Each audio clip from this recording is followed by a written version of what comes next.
Gaming is obviously ready. It seems like they are always ready. Nashwan, are you ready?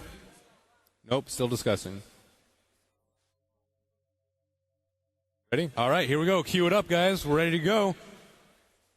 Here we go, round two. MoBGaming up 1-0 against Nashwan. Americans versus Europeans here in the grand finals of the first season of World of Warcraft 5v5. Let's hear it. Second round. Nashwan could do it, but we got MoBGaming in the lead.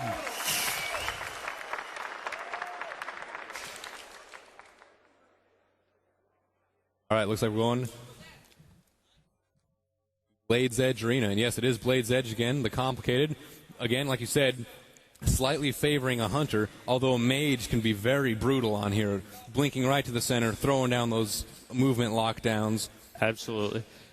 Does make sense for Nashwan to target the mage first. He is kind of the softest target there. What we're looking at on the mob team is a bunch of hard targets there. We've got the warrior in his plate, we've got the hunter in his mail, we've got the shaman in his mail, we've got the paladin who's obviously a hard target. So we'll see if it works.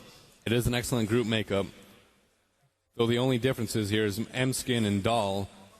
They are the two cloth wearers. M-Skin putting up a great fight, but generally getting burned down. We are noticing absolutely. that Dahl... I've been amazed at how many of these he's pulled out of. Seen him with no health bar pretty much and still come out of it. Very good priest. Waiting for that 2 minute. Everyone buffing. Again, I like to check the warrior shout. And it looks like they're both going to go defensive there. And here's a charge. And they're both going for this one ramp. Going after MoBGaming's ramp. They're on top. There's that hunter trap slowing everything down.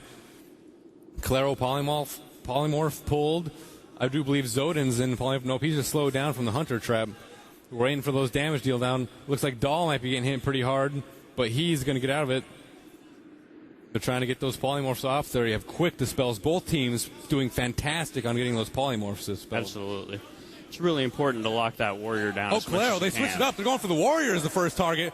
They want to get that mortal strike out of the way, but the healed.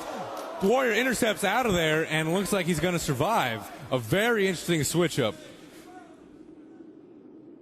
Up, he's polymorphed. He's getting healed up in there. They're obviously going to switch targets. Calero's still up, running around. Dahl's almost dead. Dahl's getting hurt. Oh, the ice block and saved. Waiting for the next damage. That ice block saving Dahl. Of course, he does have hypothermia now. He won't be able to ice block again. Sarah getting hit pretty hard. There's Shaman. Waiting for it. He's at half. It sounds like the polys are still going off. You see him getting hurt. Big heals, though. He's shielded. He is weak in soul, though. Won't get a Viper Sting, getting rid of that mana. Mana's getting really low on Seer, but the healers are doing all right.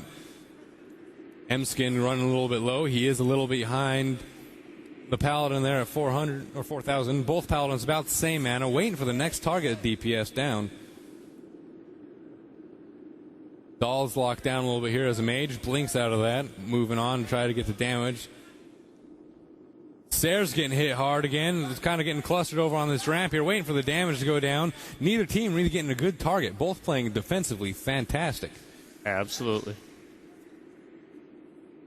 You'll see healers now trying to get down to drink positions, but that hunter really keeping on him. Sarah was going for that drink.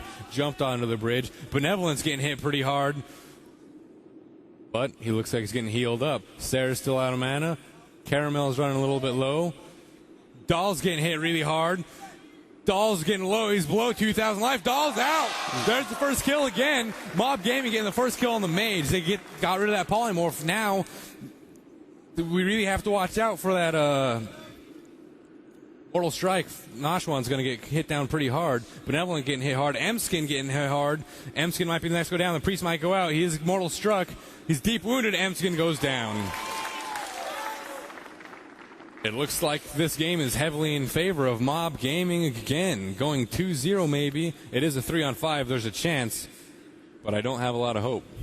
Yeah, I mean, they pulled a pretty good move there trying to blow up the warrior. It really took him off guard. Yeah.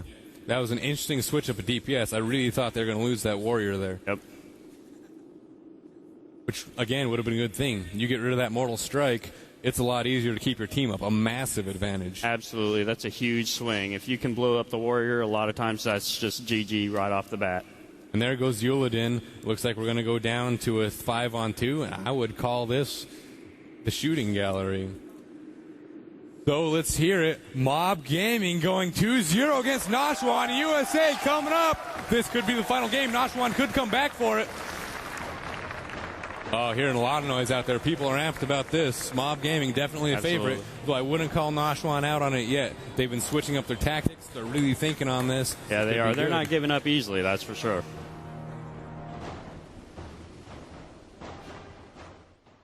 Right, you hear the godfather of MoBGaming calling out. They win this. They are the global champions, the best 5v5 players in the world. I believe the Battle Group 9 team, if I understand correctly. I think it's a Battle Group 9 team. Oh, it is a Battle Group 9. I think so. You'll see the damage distribution there again. Zodin taking those heavy hits. They went for that first burn. Calero also taking heavy hits, both warriors, but you see that Benevolent just getting rocked too. Of course, Lucius, the Hunter, they tried to switch it up. They were switching to too many targets, it would appear. Whereas MoBGaming, they didn't even do as much damage, and they went straight for Zodin, and he's out of it.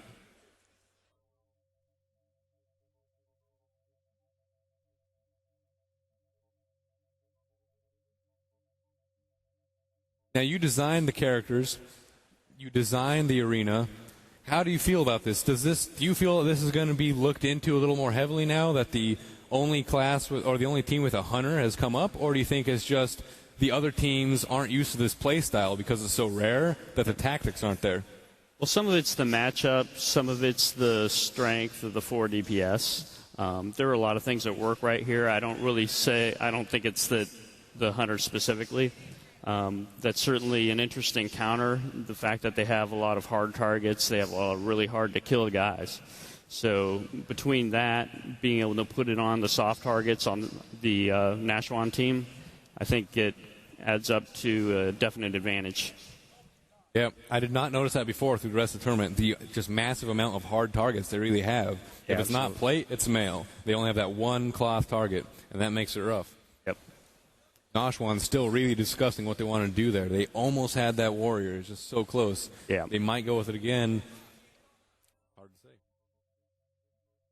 Well, the Nashwan team does have a pretty good amount of spell DPS, so it's really not out of the question to try to put it on the warrior.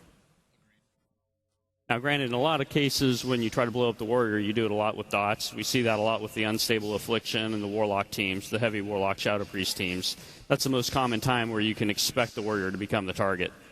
Yeah, the warriors definitely only get DPS down when you have the magic DPS out there to take them out. And it's a good target to get rid of. Like we said, the Mortal Strike gets out of there, you can keep your team up no problem. Absolutely. All right, it looks like Nashwan's ready. It looks like MoBGaming is always ready. And let's call the cue. We're ready to go.